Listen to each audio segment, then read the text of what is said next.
नमस्कार दोस्तों, मेरा नाम है अनुराग और कोडिंग विद्यालय में आपका स्वागत है। आज से हम स्टार्ट करेंगे अपना दूसरा सेक्शन जिसमें हम बात करेंगे सीएसएस के बारे में और हम जानेंगे कि कैसे हम अपनी एचटीएमएल वेबसाइट्स को एक सुंदर अपीयरेंस दे सकते हैं। तो चलिए शुरू करते हैं। आपके मन में सबसे पहला सवाल ये आता होगा कि हमें सीएसएस की ज़रूरत क्यों है? अगर आपको ध्यान हो जब हम एचटीएमएल सीख रहे थे तो मैंने आपको एक वेबसाइट दिखाई थी irishreckonline.net करके और उसमें मैंने आपको दिखाया था कि उस वेबसाइट में सीएसएस यूज़ नहीं किया है और थोड़ी बहुत भी जो स्टाइलिंग की गई है वो सारी एचटीएमएल के अंदर ही की गई है। इन डेवलपर्स को एचटीएमएल में हर एक एलिमेंट को स्पेसिफिकली डिज़ाइन और स्टाइल करना पड़ा है और वो भी हर पेज पर। इससे जो कोड है बेकार में लंबा हुआ और रीडेबल भी नहीं रहा।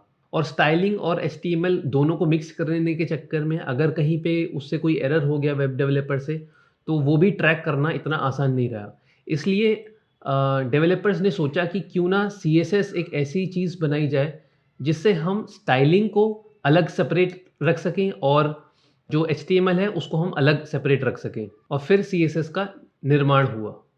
इससे हमारे डिज़ाइन में कंसिस्टेंसी आने लगी और जब वेबसाइट पे मल्टीपल पर्सन्स काम कर रहे थे या कोई टीम काम कर रही थी तो एक बंदा स्टाइलिंग देख सकता था और एक बंदा एचटीएमएल के एलिमेंट्स और बेसिक स्ट्रक्चर देख सकता था। चलिए अब जानते हैं कि आखिर सीएसएस होता क्या है। सीएसएस की फुल फॉर्म होती है कैस्केडिंग स्टाइल शीट्स और ये हमारे वेब पेज की प्रेजेंटेशन लेयर होती है।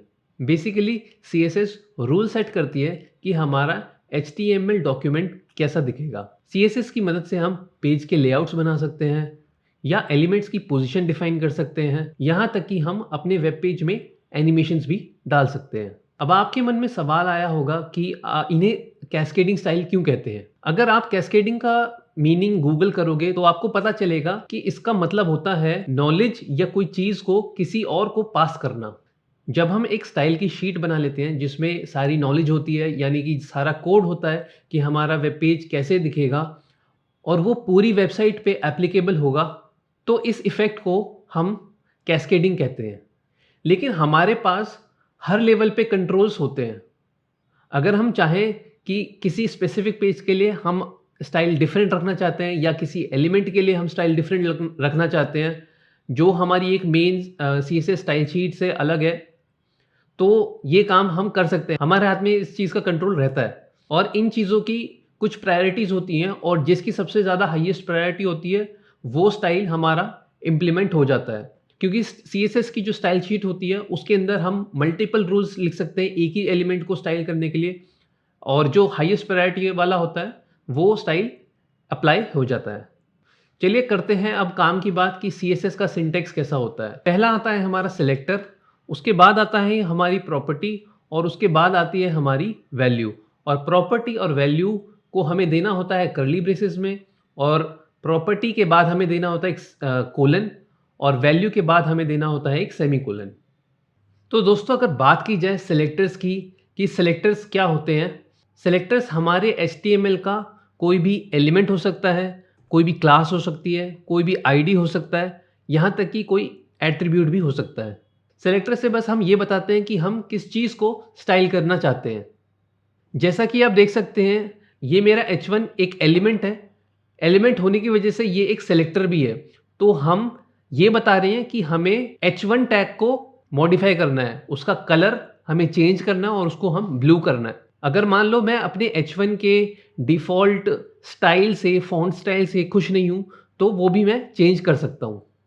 उसके बाद आती है प्रॉपर्टीज़, जिसका मतलब होता है कि हम अपने सेलेक्टर की कौन सी चीज़ को स्टाइल करना चाहते हैं। वो कुछ भी हो सकती है जैसे कि बैकग्राउंड का कलर हम चेंज कर सकते हैं, बैकग्राउंड की इमेज चेंज कर सकते हैं, मार्जिन सेट कर सकते हैं, यहाँ तक कि हम उसका टेक्स्ट भी अलाइन कर सकते हैं और हम अपने उस सेलेक्टर को एक बॉर्डर भी दे सकते हैं। तो ये जो मेरा h1 टैग है ये मेरा सेलेक्टर है। अभी मैं इसकी कौन सी प्रॉपर्टी चेंज करना चाह रहा हूँ, स्टाइल करना चाह रहा हूँ, वो है इसका कलर। इसकी दूसरी प्रॉपर्टी क्या हो सकती है? इसकी दूसरी प्रॉपर्टी हो सकती है कि मैं इसको बीच में अलाइन करना चाहता हूँ तो मैं इसकी दूसरी प्रॉपर्टी टेक्स्ट अलाइन को यूज़ कर सकता हूँ। इसको मैं वैल्यू दे सकता हूँ सेंटर, लेफ्ट, राइट, जस्टिफाई, जो भी मैं चाहूँ। अब प्रॉपर्टीज़ केवल इतनी ही नहीं होती हैं, प्रॉपर्टीज़ बहुत सारी होती हैं और सारी प्रॉपर्टीज़ को याद रखना मतलब रियलिस्टिक नहीं है और प्रैक्टिकल भी नहीं है। तो हम क्या करते हैं, हम गूगल की मदद लेते हैं। कुछ ऐसे डॉक्यूमेंटेशंस हैं जो हमारे पास रेडिली अवेलेबल रहते हैं, तो हम उसकी मदद लेकर अपनी वेबसाइट में स्टाइल्स इम्प्लीमेंट कर सकते हैं। तो ऐसा ही एक टूल मैं आपको दिखाना चाहूँगा। ये एक वेबसाइट है csstricks.com। अगर आप इसके एल्मेनेक सेक्शन में जाएँगे, तो आपको यहाँ पर सेलेक्टर्स और प्रॉपर्टीज़ दिखेंगी। तो अगर आप प्रॉपर्टीज़ पे क्लिक करेंगे, तो वो सारी प्रॉपर्टीज़ आपको मिल जाएँगी, जो भी सीएसएस में यूज़ होती हैं। तो जैसे कि बॉक्स शैडो आप देख सकते हैं, ये इससे बहुत सुंदर लगता है डिज़ाइन, ये मैं काफ़ी अपने क्लाइंट्स के लिए यूज़ करता हूँ। आप चाहें तो बॉर्डर बना सकते हैं और आप चाहें तो बैकग्राउंड का कलर चेंज कर सकते हैं और ये वेबसाइट आपको दिखाएगी किस तरह से इसका कोड लिखा जाता है। इसके अलावा भी कई वेबसाइट्स हैं जो आप यूज़ कर सकते हैं प्रॉपर्टीज़ या सेलेक्टर्स को आइडेंटिफ़ाई करने के लिए, वो हम कोर्स के दौरान देखेंगे। तो दोस्तों ये था एक छोटा-सा लेसन जिसमें हमने सीखा कि सीएसएस होती क्या है और उसका सिंटैक्स कैसे लिखा जाता है। तो अगले लेसन में हम मिलते हैं और उसमें हम जानेंगे कि 3 टाइप के सीएसएस कौन से हैं। तब तक के लिए बने रहिए हमारे साथ, खुश रहिए, मुस्कुराते रहिए, अपना ध्यान रखिए। धन्यवाद।